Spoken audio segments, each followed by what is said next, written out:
probably doing a bit more endurance stuff at the moment. So I don't know if you've ever heard of hybrid training. Hybrid training, cross training. No, so hybrid training is more when you don't just do all gym stuff. It's kind of you do that in conjunction with endurance cardio stuff as well. So So you do it, multiple sports. yeah, I guess so. Yeah, it just means that rather than doing the one area, you've got a bit more um, other things that you can do. Like argument's sake would be if someone made nationals or the Australian team for dragon boating and they did bodybuilding, that would be a hybrid sport. Or it could Okay. be if you're a cyclist or if you really like running. I don't know, Yeah. but yeah. So that's what I've mainly been working on at the moment. So What's that involved? So what is your hybrid sport? uh, run, swim, and riding. So Run, it's swim, running, it's probably more marathon. it's probably more of a triathlon sort of a style training system. Yeah, right. Um, I still do have my weights programs in there, but I kind of change it around so that I manage the amount of fatigue that I have. Yeah.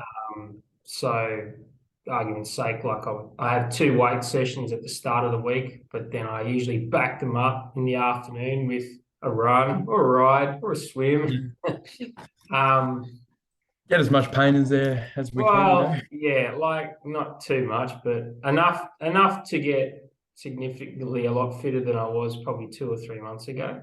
Yeah. Um, so yeah, so that it has its advantages in doing that, and then over time, just like when you're doing weights, you just kind of push them out. Instead of running 5K, eventually you end up running 10, and then Yeah. eventually over a course of maybe 6 or 12 months, you do a half marathon, and you can just do it like that. So, but yeah, same as the swim and the ride, and then put them all together, and then hey presto, there's a Last last time we talked, you said you were going in for a marathon. How did you do on that? Yeah, that was like a mini triathlon. Mini triathlon, yeah. Yeah, that actually went all right. Like because I did a month's worth of training out from it, Yeah. and then because I was like, well, I haven't run in a long, long time, and I haven't swam, and I occasionally do a bike ride, but put them all Yeah. together. I wasn't quite sure how that was going to end up, but funny story with that. I finished it. We finished it. My wife and I finished it and all that. And then I was sitting on the couch just scrolling, and I was just looking at the results. And then I had a look, and I'm like, oh yeah, looking at who finished where, and I was like, oh man, I won my age group. And Well, that's then, pretty mad. well, Congratulations. That's yeah, I've never won anything. And then I quickly ran back to the venue. Well, not ran back to the venue, drove back, took like 5 minutes to drive back. And then they were shutting down, like when music festivals, they shut everything yeah. down. And yeah, like it pretty much looked like, all the toilets are going back on the truck. They're doing up all the fences. And I'm like running across the oval to the officials building. And I'm like, oh, I won my division. Can I get my medal? Because normally there's a presentation you're meant to go to. Yeah. And I'm pretty sure I was eating lunch or something when that was going on. So anyway, Miss that. Did you get your medal though? I did get my medal. Yeah, that was There you quite go. cool. There you So go. You got his medal. yeah, but so yeah, that kind of made me think. I'm like, well, I, if I can win my age for this, I'm like, if I push out the distance a bit more and do a bit more training, maybe I could do a little bit better. So Yeah. Yeah. we'll Awesome. see. But Out of out of interest, what got you into triathlon specifically? well, my wife's really into doing endurance stuff. Yeah. She loves running and all that, and so I don't know. She was putting together a team and for her work, and then she's like, "Oh, like a year ago, let's do this," and I was like, "No," I was pretty on the fence about it. To be quite Yeah. honest, like, nah, because I knew it would hurt, and I knew I'd have to do other training in addition. Yeah. So that was probably the catalyst. Yeah.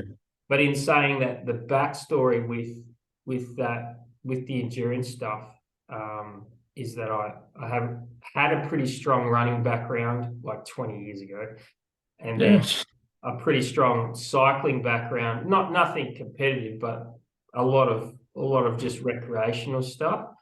And Yeah. then same as the swimming was the same as running. And then the thing with that is the swimming leg, most people usually struggle with because it's a 2K event and it's at the start. And if you take that out too hard, you pretty much cook yourself for the rest. Because Yeah. like a half Ironman is like just under a 2K swim, an 80K bike ride, 80 to a 90K bike ride, and a run of maybe 18 to 20K. Yeah. But they're all distances that I've never really done. But like you go and do. I've always only ever done sprint events where they're like 50 or 100 meters and that sort of stuff. Never actually put any time aside. It's always all the distance stuff. I'm like, nah, couldn't be bothered. No, I'm not bothered. Endurance, pain. Yeah, no, I can endure a lot of pain. That's not the issue. Oh, yeah. It just didn't really interest me. I was always about, getting there quick, getting there Yeah. fast, and it worked when I was a teenager and in my early 20s. But then I just kind of lost interest in all of it, and then Yeah. so we'll see. Yeah. But wow, it's pretty mad. No, my biggest anxiety would be the swimming part at the start because Yeah. like what if you lose energy there and you're stuck out in the middle Well, for yeah. Well, so I guess the biggest thing with endurance sport and any powerlifting sport that people do, whether it's like, the Olympic lifting, you don't usually do something that you can't do in training. So like if you're a powerlifter and you're like, in training you pull 200 kilo 1 rep maxes for argument's sake, or 250. yeah. You're not going to all of a sudden walk onto the platform going, hell yeah, I'm going to do 300. Let's go. So Some people may try, but well, yeah, you'll try, but so you have three, like for powerlifting sports, you have 3 attempts for doing your opening lifts. yeah. And then each time someone beats you, you have an opportunity to try to get in front of them. But because you have only 3 lifts, you have to pick them strategically because the person might inch you out right at the last minute and you've already exhausted yourself. And depending on where you sit for your qualifier. But yeah, with this sort of stuff, put it this way, the best I've ever done for running is 5-minute Ks. So, if I do 5-minute Ks in training, I can't do 5-minute Ks at the moment for that. At the moment, that's but for argument's sake, if I don't do that in training, there's no way in hell that, or even come close to it, there's probably no chance that I'd be doing that in training. And if I did, I'd probably burn myself halfway through that actual leg, or I'd just end up getting injured severely, or cooking myself for the next actual, leg of that, whatever that is. So yeah, it's just about managing. Probably the biggest part that I'm fortunate to be able to do is manage the fatigue, and because I've already got the muscle mass to do those sports, admittedly, some of it's all a bit for show, or that's why we do it though. a lot of it's for show, but it kind of helped me with the swim leg, for argument's sake. When I did that short one that I did in April, I was probably like in the top 3 to get out of the water, and I was like, damn. But then I did the bike leg, and I did it on a mountain bike, and everyone that beat me either had a road bike or a triathlon bike, and they're just screaming past because their low end speed is my top end speed, and they're just going, meow. And I was like, and in those events, your bike event is like 3/4 of your actual time taken up. Yeah. So, because it's like, in a tri event, you only swim for 2K, which might, if you're really good swimming, might take you half an hour. Yeah. Your bike event is 80 to 90K. Now, even if you can ride at 40K an hour, that's still going to take you a couple of hours, or, and then you run, that's up and downhill too. No, usually it's on flat. So that's not too bad.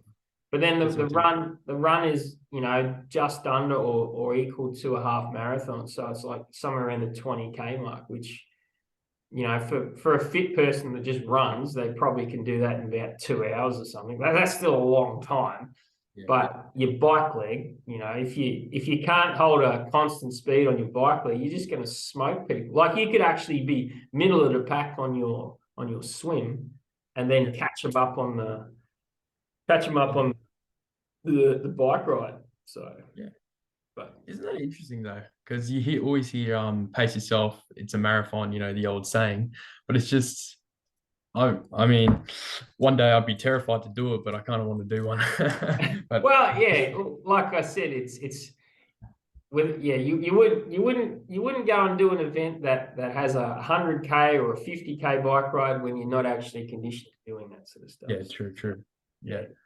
But it's just yeah, it's mad. It's awesome Yeah. though. Yeah. So it's kind of, like, how dragon boating's a thing and people turn up and they got their own tents and stuff. Yeah. Yeah, Same as bodybuilding. It's a thing. People have tents and they have a setup and all this. Yeah. The whole running and the triathlon scene, the same thing. Everyone's got those stick-in flags you put in the ground and yeah. my team. It's a pretty cool atmosphere. I'm not going to lie. So, It's a very competitive one, so it always push you to be better. So it'll be a good one, 100%. Yeah. Yeah. Yeah, It's just about finding where your groove is and then working from that because, if you're doing too much comparison, then I only look at when I try to do comparison to see where I might sit. I try to look at people in my own age category, so that's kind of helps. Only because generally when you look at the trajectory of who's the quickest, the youngest people are the quickest and the oldest people are the slowest. So I'm like, there's no point me trying to compete with an 18-year-old. I'm like, yeah, nah. yeah. No, I'm not gonna do that. So But yeah. So yeah, hey, if I get in front of a few 30 or 20-year-old blokes or girls or whatever it is, then great. But yeah, I really only use my own age category as a benchmark to go, well, that's what the top end person that usually wins gets. So maybe I just go aim for a bit under that or, see how it pans out. Because the other thing as well is, and the same as with bodybuilding, is that guys that have been doing it for like 2 decades, 3 decades, like when you have your first show and you rock up, you're super excited, and then you're in the lineup, and just say you make the open, and then the guy that probably ends up winning, he's probably like 40 or 50, and yeah, because they got experience. you're like, holy mother, where'd this guy come from? He's coming out of woodwork. He actually hasn't come out of woodwork. He's always been there.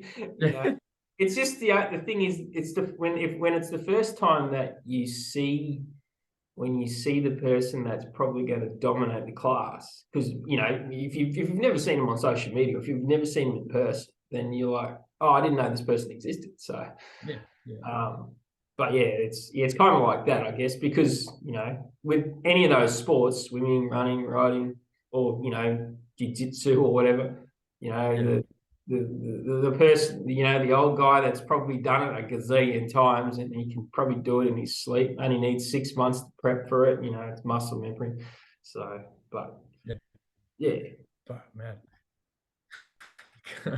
Oh, that's a funny thought. Just some old dude turning up with a sauce white beard, but he's like absolutely shredded, and you're just like, holy shit. Well, yeah, I've seen that before. Like I've seen in bodybuilding shows, like a guy probably over 40, closer towards 50, end up winning the whole entire show. Like he'd normally go in the Masters 50 plus or something, but because he's got pretty good genetics and he knows what he's doing, then he just cleans up. And so it makes it's not that he can't be beating, and it's just that he's kind of positioned himself in such a way that He's been in the game a while. In that sense.